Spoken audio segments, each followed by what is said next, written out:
So, good morning, everyone. We'll begin with the reflections on universal well being. May I abide in well being, in freedom from affliction, in freedom from hostility, in freedom from ill will, in freedom from anxiety, and may I maintain well-being in myself. May everyone abide in well-being, in freedom from hostility, in freedom from ill will, in freedom from anxiety, and may they maintain well-being in themselves. May all be released from all suffering, and may they not be parted from the good fortune they have attained. When they act upon intention, all beings are the owners of their action and inherit its results. Their future is born from such action, companion to such action, and its results will be their home. All actions with intention, be they skillful or harmful, of such acts, they will be the heirs. Continue to follow Reverend Heng Sher and Mario on their pilgrimage. This is when they were more or less in their 30s, beginning their spiritual journeys. You can see how they're processing their experience. This is Dharma Master Hung Chao, Marty, March 19th, 1978. And he writes, after all, what is life for? Avatamsaka Sutra, second ground. The Bodhisattva further reflects, all beings are confined in the prison of the world. They endure all kinds of bitter suffering. It is as if we are in a prison, confined within our own minds by thoughts of insatiable greed, greed for food and fame, for wealth and sex, and for sleep. We are shackled by our material possessions, our jobs, our reputation, the clock, the gnawing feeling that our lives are passing in vain. We dream of someday putting it all down to find our true self, but we see each other through the bars, each of us in a cage and not knowing how to get out. Country to country, rich and poor nations, all classes, all races, throughout all time, all living beings are confined in the prison of the world. Our bodies come and go like the season's falling leaves, but our souls revolve without end on the turning wheel of birth and death. Birth, old age, sickness, and death spin like a broken record, life after life, over and over. And amid it all, there's nothing but suffering. There's the outright suffering of poverty. There's the suffering of decay, where one's blessings and honors go bad and decline. There's a suffering of process from childhood, middle age, old age, to death, so fast the years flow by and can't be stopped. White hair, wrinkles, and failing health appear as if overnight. No one escapes. None are immune. Before opening the sutra every night, we recite, the unsurpassed, profound, subtle, and wonderful Dharma is difficult to encounter in hundreds of millions of kalpas. I now see and hear it, and receive and maintain it, and vow to understand that the thus come one's true and actual meaning. Why is the Dharma unsurpassed? What is so unique and special about the sutras? Because everything in the world, wealth, name and fame, our families, friends, security and success, it's all impermanent. Everything is overshadowed and rendered meaningless by the one great matter. What is this one great matter? Birth and death. The Dharma is invaluable and unsurpassed in all the world because it is the key to unlocking the riddle of this one great matter. Without the Dharma, there is no way to escape from the prison of the world. Without the Dharma, there's no way to get off the wheel of birth and death. Young couple asks on the highway, 2 years you've been doing this? 2 years out of your lives? Isn't that a waste? No.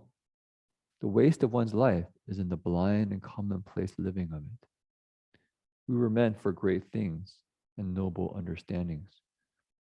We were meant to do heroic and beneficial deeds. We were meant to plumb the depths of our souls. But each passing day of just going along with the crowd, these are lofty dreams lying empty and forgotten, like seashells bleached and broken on the beach. We live it up, but down we slide. When fear of death comes, we sprint as if running over burning coals. Now, isn't this a waste? There's a saying in Buddhism, don't wait until you're thirsty to dig your well. Don't wait till old age to cultivate. Now on the roads, the billboard ads say, indulge, enjoy yourself. After all, what is life for? And you only go around once in this life, so grab all the gusto you can get. The sutras say because we try and grab all the gusto we can get, we go around without cease, life after life. We resolve endlessly on the turning wheel of rebirth for one reason, desire. Desire is just grabbing all the gusto you can get. When we get it, are we happy? No. No matter how much gusto we grab, it's never enough. The more we grab, the more we suffer. And so it's said, of all the happiness in the world, there's none that is not suffering. Avatamsaka Sutra. And what is life for after all? Life is a chance to end the suffering if we really cultivate. If we don't cultivate, then life is only suffering. The ancients held the unexamined life is not worth living. To live one's life without cultivating the way was to be born drunk and die in a dream.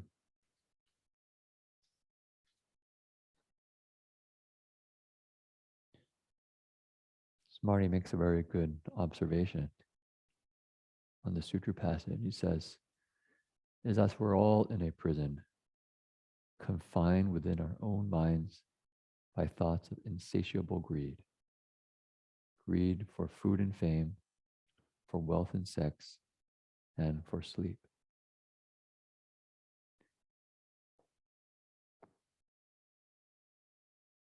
I'm just reflecting on this prison that you could say we've all constructed for ourselves.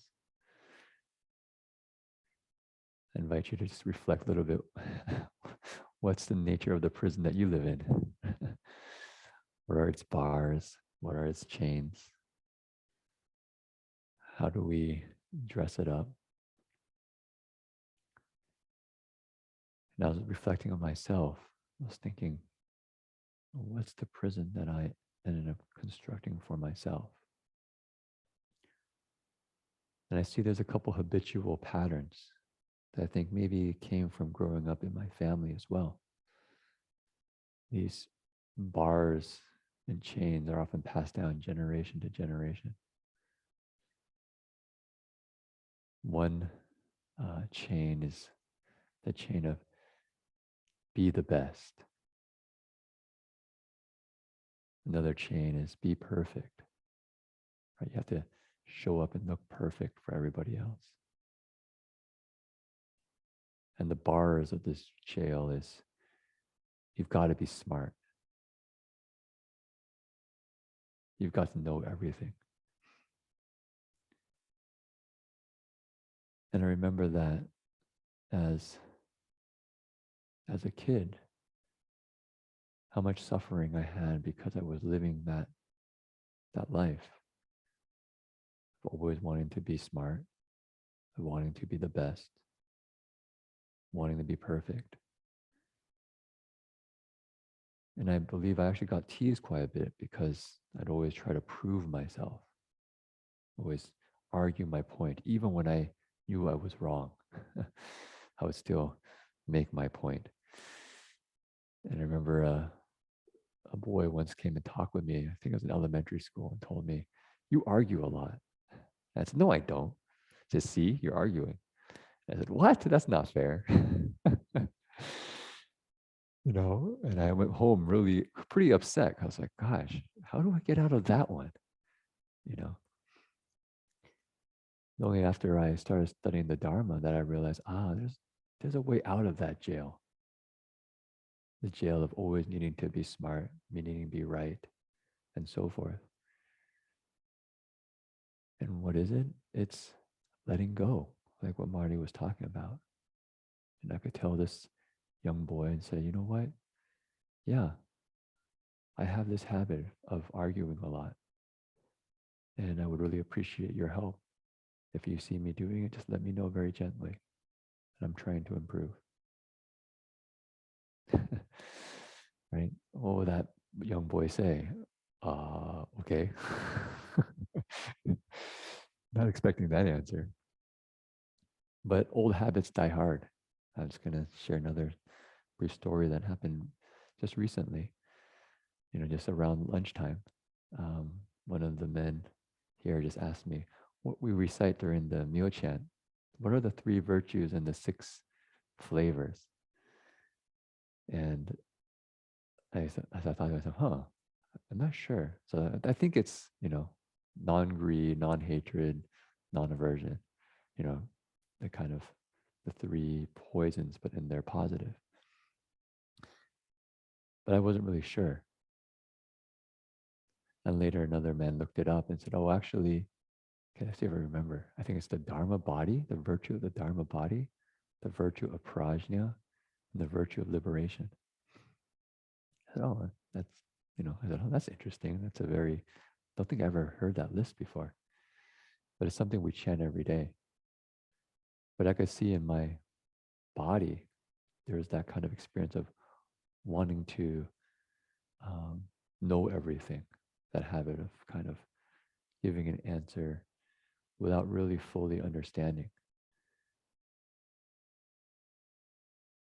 And so it's interesting in this journey in spiritual practice, it's kind of catching ourselves in the chains and bonds that we've created for ourselves.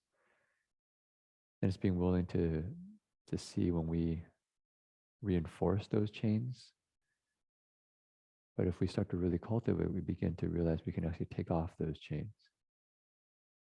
And we find that being able to live a life where we can be open, caring, gentle, happy is way better than the life where we are always right, always perfect, always have to know everything, always smart. Right? That trap is, that jail is very painful. So just that much for this morning. And we can all do 3 steps, 1 bow. And that's probably one of the best ways to get out of jail. Is to bow and just relax and let go. And for all the things we remember that we've done that keep us in jail, we can just say, I know better now. I'm doing my best not to do that again.